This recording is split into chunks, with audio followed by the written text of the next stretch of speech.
ഈ കഴിഞ്ഞ 14-ന് വൈകിട്ട് 5:30 ഒരു യുവതിയും യുവാവും ട്രെയിൻ തട്ടി മരിച്ചിരുന്നു. പാൽക്കുളങ്ങര റെയിൽവേ ഗേറ്റിന് സമീപം തെങ്ങയത്ത് ക്ഷേത്രത്തിനും പാലത്തിനും ഇടയിലായിരുന്നു ഇരുവരെയും ട്രെയിൻ തട്ടി മരിച്ച നിലയിൽ കണ്ടത്. കൊല്ലത്ത് നിന്നും എറണാകുളം ഭാഗത്തേക്ക് പോയ ഗാന്ധിധാം എക്സ്പ്രസ് ട്രെയിനാണ് ഇടിച്ചത്.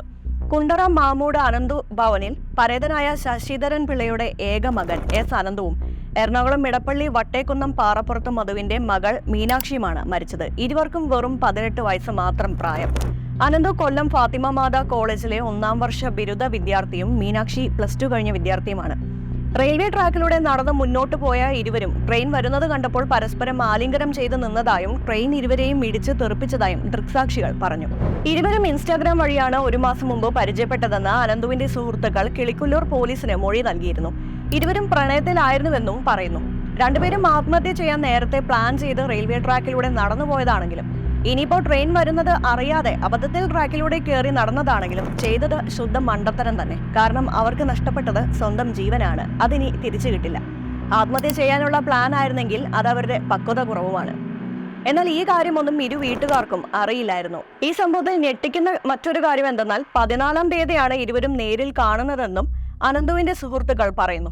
സിനിമ കാണാൻ പോകുന്നു എന്ന് പറഞ്ഞാണ് അനന്തു വീട്ടിൽ നിന്ന് ഇറങ്ങിയത്. എന്നാൽ മീനാക്ഷി വീട്ടുകാരോടൊന്നും പറയാതെയാണ് ഇറങ്ങിയത്. ഇരുവരും ആദ്യമായി നേരിൽ കാണുന്ന ദിവസം തന്നെ മരണപ്പെടുന്നത് വളരെ ദുഃഖമുള്ള കാര്യം തന്നെയാണ്. ഏറെ വൈകിട്ടും മക്കളെ കാണാതായതോടെ ഇരു വീട്ടുകാരും പോലീസ് സ്റ്റേഷനുകളിൽ പരാതി നൽകിയിരുന്നു. രാത്രിയോടെയാണ് കിളിക്കൊല്ലൂരിൽ നിന്ന് 2 പേർ ട്രെയിൻ തട്ടി മരിച്ചെന്ന വാർത്ത വീട്ടുകാരും ബന്ധുക്കളും അറിഞ്ഞത്.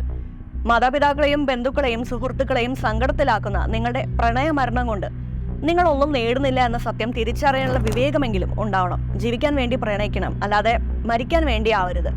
ട്രെയിനിന് മുമ്പിൽ ചാടി ആത്മഹത്യ ചെയ്ത ഈ പ്രണയിതാക്കളിൽ ഒരാളുടെ മനോവൈകല്യത്തിൽ നിന്നുള്ള ആശയമാവാം ഒന്നിച്ച് മരിക്കാമെന്നത്. രണ്ടാമത്തെ ആൾ വെറും ഇര മാത്രമാണ്. ഇവിടെ 2 പേരുടെയും ജീവൻ നഷ്ടപ്പെട്ടു. അതല്ലാതെ നമ്മൾ ഒരുപാട് വാർത്തകൾ കാണാറുണ്ട്. ബ്രേക്കപ്പ് ആയ ദേഷ്യത്തിന് കഴുത്തറുത്തു കൊന്നു, അല്ലെങ്കിൽ പ്രണയപക പോക്കാൻ മുഖത്ത് ആസിഡ് ഒഴിച്ചു എന്നൊക്കെ. റിലേഷൻഷിപ്പ് ടോക്സിക് ആണെന്ന് സ്വയം തിരിച്ചറിവുണ്ടായാൽ അതിൽ നിന്ന് രക്ഷപ്പെടാനുള്ള വഴി കണ്ടെത്തുക.